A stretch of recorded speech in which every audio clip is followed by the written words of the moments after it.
Bom dia, boa tarde, boa noite, boa madrugada, meus caros alunos e colegas concurseiros de todo o Brasil. Estamos dando continuidade ao nosso curso de Direito Administrativo com foco em concurso público, aqui no nosso site euqueropassar.com.br. No momento, nós estamos falando sobre o PAD, o Processo Administrativo Disciplinar, pessoal. É o procedimento que rege todo aquele ato administrativo feito de má-fé, todo aquele ato administrativo feito em falta com o ordenamento jurídico nacional e principalmente em falta com a Lei 8.112 de 90, que irá continuando a ser a nossa base de estudo, pessoal. Aqui nós vamos começar nós vamos dar continuidade ao nosso estudo que nós vimos na aula passada acerca da sindicância, pessoal. E agora nós vamos começar a traçar uns paralelos entre os dois tipos de sindicância e entre o processo administrativo. Nós vamos observar quando cabe cada um e quando o outro é superado. Ok? Então, sem conversar demais, nós vamos começar a nossa aula de hoje acerca do PAD, Processo Administrativo Disciplinar, pessoal.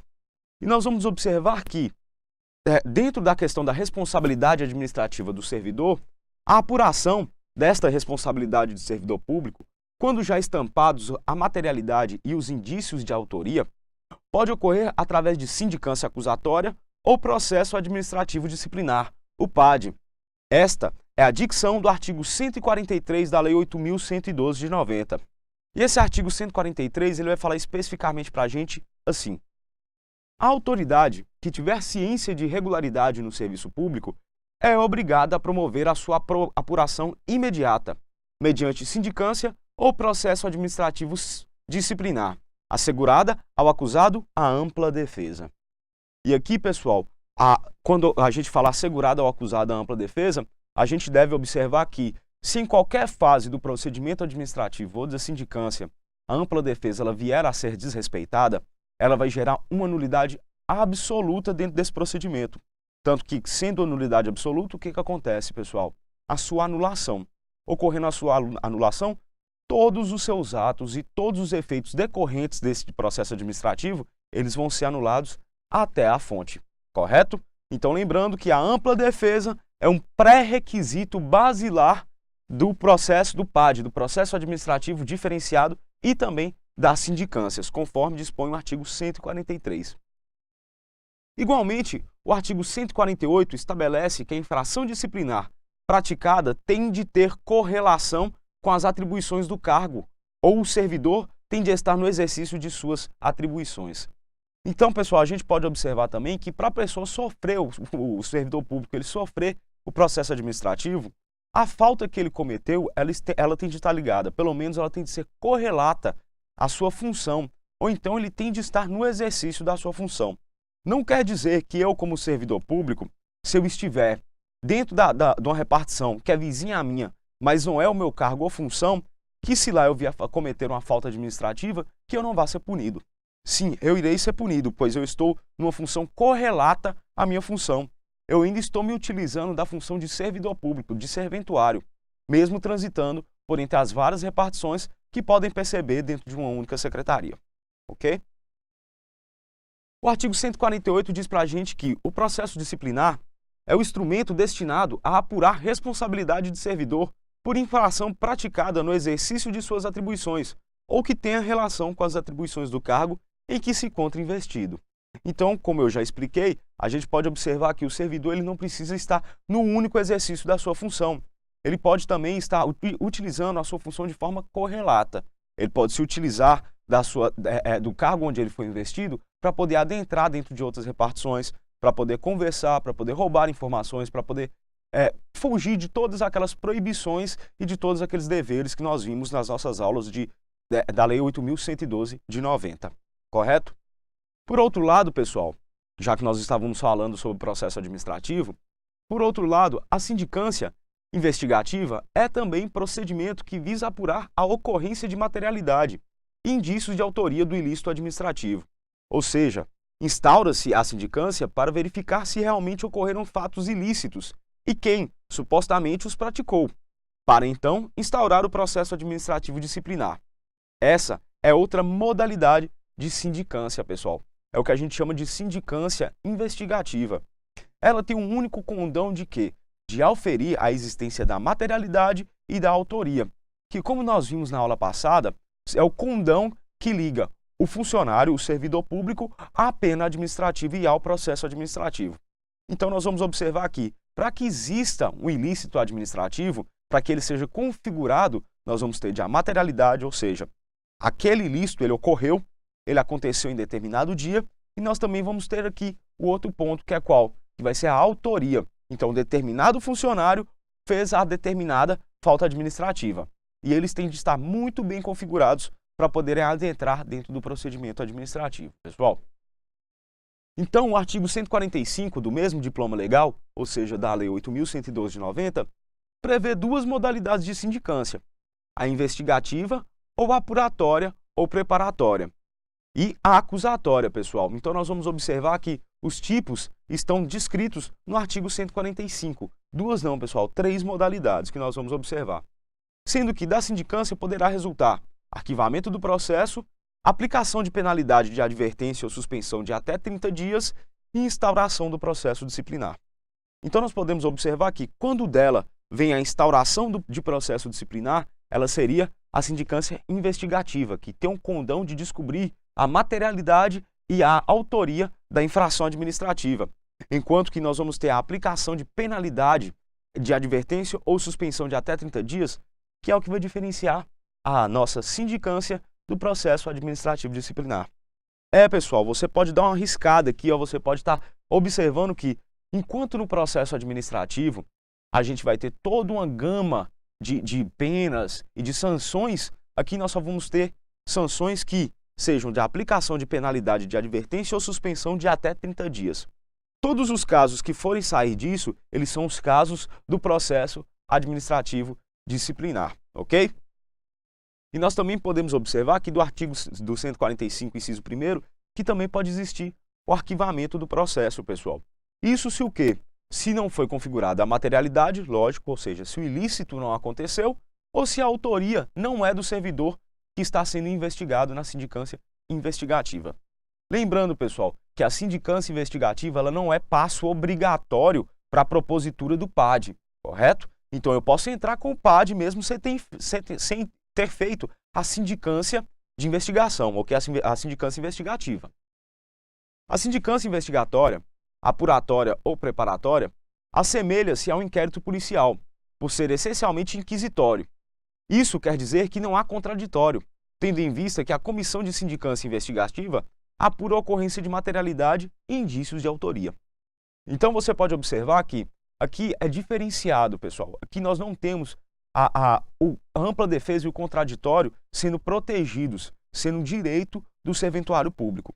Por quê? Na sindicância investigatória, a gente procura entender se ocorreu a materialidade, se a infração realmente aconteceu, e quem foi o autor desse ato ilícito.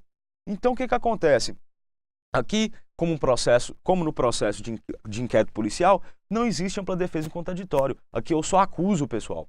Eu só procuro saber. Eu vou chamar, vou fazer acariações, vou chamar os funcionários para fazer oitiva, vou fazer esse tipo de coisa, porque aqui eu quero saber se o ilícito ocorreu e quem fez o ilícito.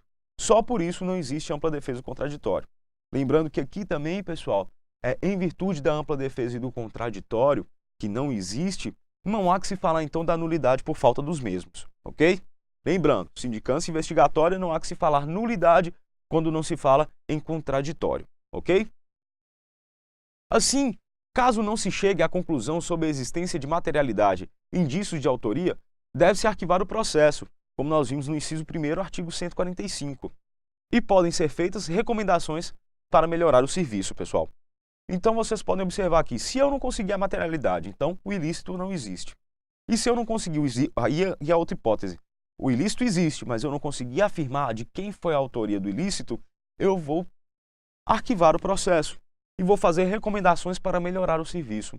Ou seja, eu vou tentar tapar aquele buraco administrativo, aquela falha administrativa que fez com que o ilícito acontecesse. Porque nem sempre o ilícito ele vai decorrer de uma ação ou de uma omissão do servidor público. Esse ilícito pode decorrer simplesmente por uma má função administrativa, da própria regulamentação interna do órgão ou então da repartição a qual o servidor público está investido, ok? Nesse passo, não se pode afirmar que a autoridade administrativa é obrigada a instaurar sindicância investigativa sempre que tiver ciência de irregularidade. Com efeito, se a materialidade e os indícios de autoria já estão estampados, pode-se instaurar o processo administrativo disciplinar diretamente, passando ao largo pela sindicância investigatória. Então é como eu disse para vocês, pessoal, eu não sou obrigado a me utilizar da sindicância investigatória toda vez que eu for entrar com procedimento administrativo disciplinar. Por quê? Porque o objetivo da sindicância investigatória é descobrir a materialidade e a autoria. Enquanto que, se eu já tenho afirmado a materialidade e a autoria, eu posso simplesmente ignorá-la e ir direto ao procedimento administrativo diferenciado. Eu só não vou sair por largo da sindicância em geral quando ocorrer o quê, pessoal? Quando a pena for de advertência ou de suspensão de até 30 dias, que nesse caso ela é privativa e exclusiva da sindicância. Entretanto, é sempre aconselhável instaurar a sindicância investigatória se houver dúvida quanto à autoria. Porque, se determinado servidor for acusado injustamente, a autoridade administrativa e a comissão processante podem responder civil e penalmente. E eu quero frisar isso com vocês, pessoal, porque não é sempre que isso pode acontecer. No procedimento penal, onde se tem dúvida da autoridade, e o que acontece? Você é chamado, a autoridade competente, ao delegado ou a depor na justiça, o que a doutrina fala? Fala que não é vergonha estar em juízo. No entanto, como aqui está se trabalhando com o estado ilibado desse servidor público, com a sua moral, com a sua ética, pode sim a comissão processante e a autoridade administrativa responder civil e penalmente. Ou seja, ela pode ser presa e ela pode também ter que vir a pagar indenização através de responsabilidade civil a esse servidor que foi acusado injustamente. Dessa forma, então, é aconselhável sempre se instaurar a sindicância investigativa para que exista uma base probatória, uma base de comprovação, uma base de provas para que você possa afirmar com certeza a materialidade do ilícito e principalmente a autoria deste ilícito. Então, lembrando que a autoridade administrativa e a comissão processante, elas podem sofrer processo civil e penal se acusarem injustamente e sem provas, sem comprovação probatória que este funcionário público é sim o autor do processo administrativo. Aí você vai entender um pouco melhor como é que funciona, pessoal. Porque nós estamos trabalhando sim com a moral e com a ética do serventuário público e também com a moral e com a ética da administração pública em si. Então, um processo administrativo diferenciado, disciplinar, ele pode acontecer o quê? Ele pode vir a ferir a moral desse servidor público, caso no qual irá responder a autoridade administrativa e a comissão processante, civil e penalmente. Seguindo, o inciso 2º do artigo 145 também prevê sindicância acusatória, outra modalidade de sindicância. No entanto, nesse processo, devem ser obrigatoriamente observados os princípios do contraditório e da ampla defesa, uma vez que pode culminar com a aplicação de penalidade. Então, nós vamos observar que nós temos a sindicância investigatória. Ela, como é um processo inquisitório, há de se afastar a ampla defesa e o contraditório. No entanto, quando a gente fala da sindicância acusatória, que é a do inciso 2º do artigo 145, nós vamos ter de sim respeitar a ampla defesa e o contraditório e a presença do advogado em todos os setores do processo. Tá? Já o inciso 3º do artigo 145 deve ser lido em consonância com o inciso 2º do mesmo artigo. O disposto no inciso 3º prevê a instauração de abertura de processo administrativo disciplinar quando se vislumbrar que a punibilidade não será a de advertência ou suspensão de até 30 dias. Ainda a comprovação imediata da materialidade e indícios de autoria. Então, se eu tenho uma sindicância, pessoal, não a sindicância administrativa, a sindicância acusatória, no final dela, que nós vimos no procedimento da aula passada, ao seu final, se nós vermos que o ilícito, a materialidade e a autoria vão dar conta de um ilícito maior, que tem uma sanção maior do que a advertência por escrito e a suspensão por 30 dias, eu entro com o processo administrativo disciplinar, correto? Que aí nós vamos apurar, ver qual é a sanção correta para o caso. E nós também vamos observar que o artigo 146, que sempre que o ilícito praticado pelo servidor ensejar a imposição de penalidade e suspensão por mais de 30 dias, de demissão, cassação, de aposentadoria ou disponibilidade ou destituição de cargo em comissão, será obrigatório a instauração do processo disciplinar. e, como eu disse para vocês, será obrigatório, pessoal. Dessa forma, a gente termina a nossa aula sobre sindicância e processo administrativo disciplinar deste bloco. E eu espero vocês nas nossas próximas aulas para que a gente possa estar esmiuçando cada vez mais esse conteúdo. Eu aguardo vocês, até mais!